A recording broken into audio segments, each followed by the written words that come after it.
E chegou aquela hora de se inspirar com mais uma história de empreendedorismo no quadro Ressoar Gente. E dessa vez você vai conhecer a história do Pauê, o primeiro surfista biamputado do mundo. E olha só que exemplo de superação.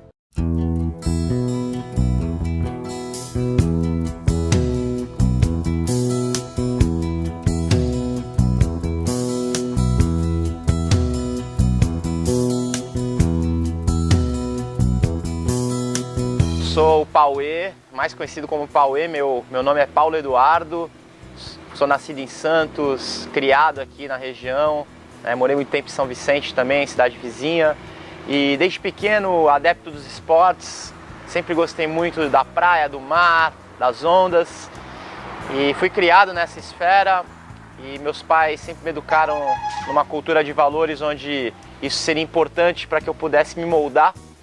E ao longo da minha infância e adolescência, tive uma vida como qualquer outro jovem.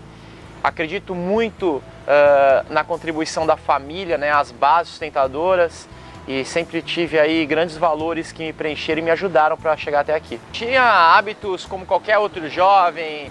Quando criança, visitava meus amigos, ia para a escolinha, curtia brincadeiras de criança. Antigamente não tinha videogame, então a gente gostava de brincar na rua, jogar bola, tudo mais. E aí, quando eu comecei a ficar um pouco mais velho, comecei a pegar grande gosto pelas ondas, comecei a surfar. Até pelo fato de morar aqui na praia, no mar, e aquilo acabou me fascinando bastante. Então eu acredito que assim, ao longo da minha infância e adolescência, as atividades, os esportes, o movimento sempre esteve muito presente na minha vida. E isso me ajudou bastante para que eu conseguisse, não só intelectualmente, mas num formato onde eu pudesse resgatar algo muito importante num momento precioso, olhar para a vida adiante e enxergar a luz no fim do túnel.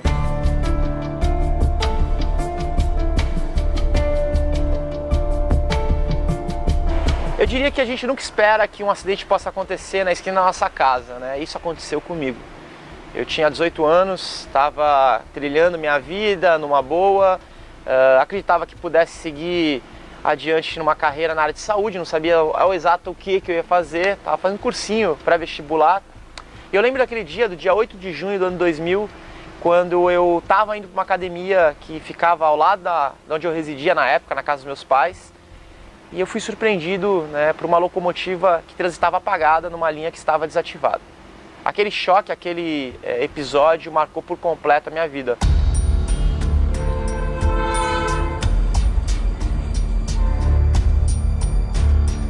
Bom, na hora que aconteceu o fato, eu me vi numa cena angustiante, porque eu me deparei com a morte. Mas ao mesmo tempo, eu tinha uma certa certeza, uma intuição dentro de mim de que as coisas elas iriam ficar bem.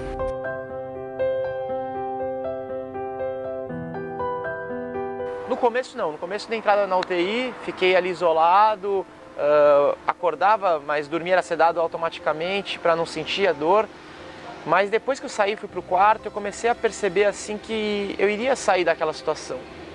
E foi gradativo, obviamente que os primeiros meses foram bem difíceis, a adaptação, mas eu sempre faço a conotação de que eu tomei um grande susto e a minha fuga, vamos dizer assim, meu olhar era de tentar sair daquela zona, daquela angustiante que eu vivia. Então eu meio que me abasteci essa energia e foquei adiante. Eu não fiquei ali querendo curtir aquela tristeza. Eu olhei para fora, eu quero sair dessa situação.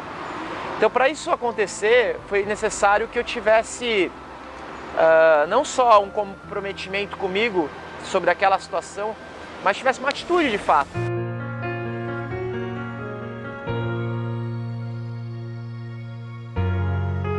Então eu prestei atenção que naquele começo, quando eu abracei o esporte para voltar para a vida, foi algo assim que as pessoas me viram de uma outra forma.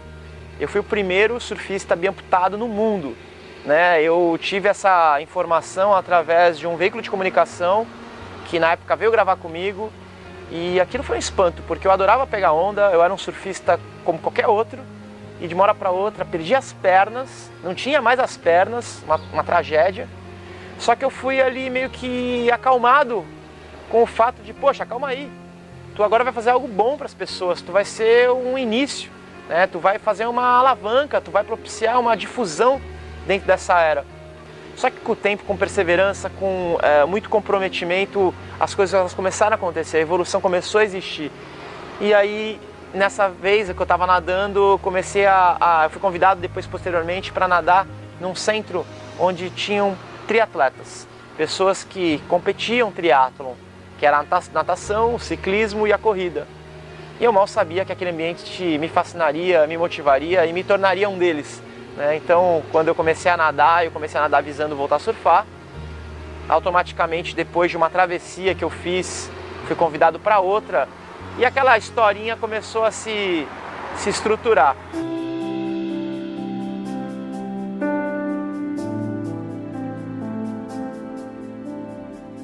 Fui para a prova 2 meses depois e aí quando eu larguei sem saber ao certo se eu iria chegar, eu nadei sem pretensão.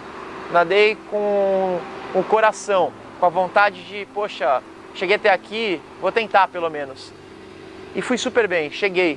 E fui surpreendido pelo fato de chegar na frente de pessoas com pernas. Aquela sensação me deu vontade de fazer algo mais. E foi ali que foi o divisor de águas do esporte, onde eu lembro perfeitamente o meu técnico na época chegando para mim falando: Pauê, vamos fazer triatlon? Triatlon era algo muito longe para mim. Eu mal conseguia andar, caminhar em quadras e de repente, como que eu vou correr? E aí eu comecei a nadar, de repente comprei uma bicicleta, comecei a pedalar, comecei a treinar bike indoor, né, spinning. E minha primeira prova de triatlon foi nadando, pedalando e andando. Fiz essa primeira prova, foi interessante porque depois dela vieram outras e aí continuei adiante.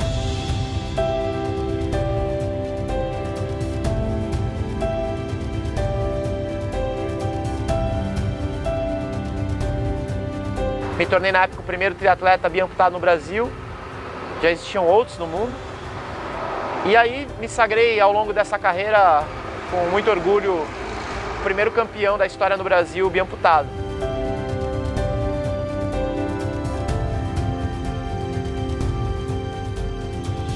Então eu comecei a ver dessa forma e acho que toda a continuação, toda a trajetória que eu fiz depois, com projetos, com palestras, com eventos, com ações sociais, tudo teve desdobramento dessa mesma ótica. Eu percebi que, poxa, se eu tenho vontade, se é algo que eu acredito, poxa, eu vou tentar.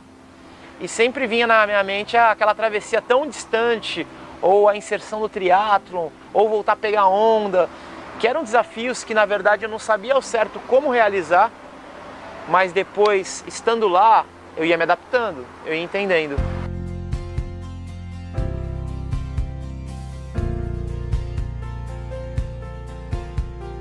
Eu comecei a visitar outros projetos e comecei a pegar gosto em contribuir, sei lá, ter um desdobramento social em tudo que eu fizesse.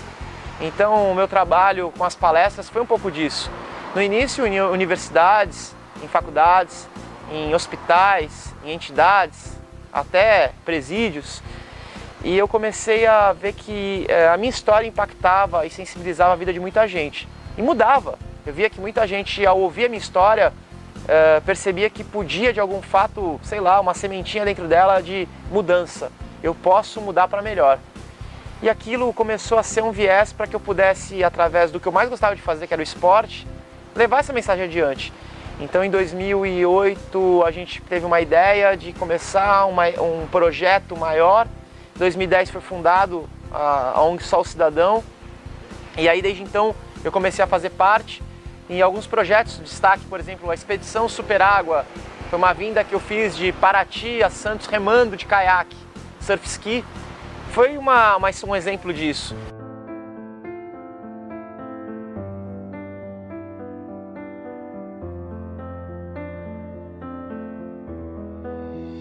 O que eu aprendi ao longo dessa trajetória toda foi que todos nós, a gente tem altos e baixos. E, por incrível que pareça, são nos momentos baixos que a gente mais cresce, né? E aí eu acho que a grande sacada está aí. Você saber administrar esses momentos baixos, porque se você souber trabalhar esses momentos baixos, você vai dar umas estilingadas que você vai pra frente assim com muita força, com muita energia. Porque viver bem, num tom alegre, harmônico, poxa, todo mundo visa isso. E naturalmente isso vai te trazer uma sensação de conforto, ou melhor, uma sensação de você ficar extasiado, neutralizado, porque você está bem. Você não vai buscar por nada que evolua, naquele momento pelo menos. Mas quando você não está bem, quando você não está autossuficiente, aí você vai em busca de algo que vai te satisfazer. E aí está a evolução.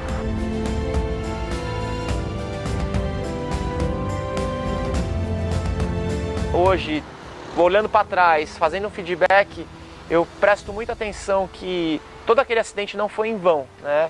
Ele teve um porquê maior. Hoje acho que a minha representação na vida das pessoas é isso.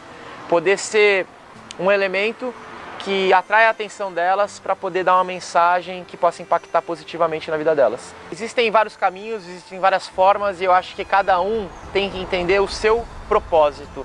Hoje o que está mais em alta é as pessoas se desesperarem e se aniquilarem muitas vezes. Então a reflexão fica, nunca espere por um milagre.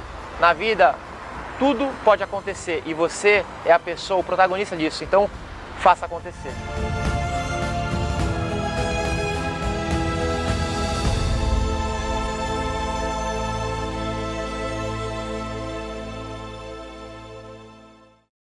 Que coisa mais linda, uma grande lição de vida. E são histórias assim que nos enchem de força e de vontade de superar os problemas, não é mesmo?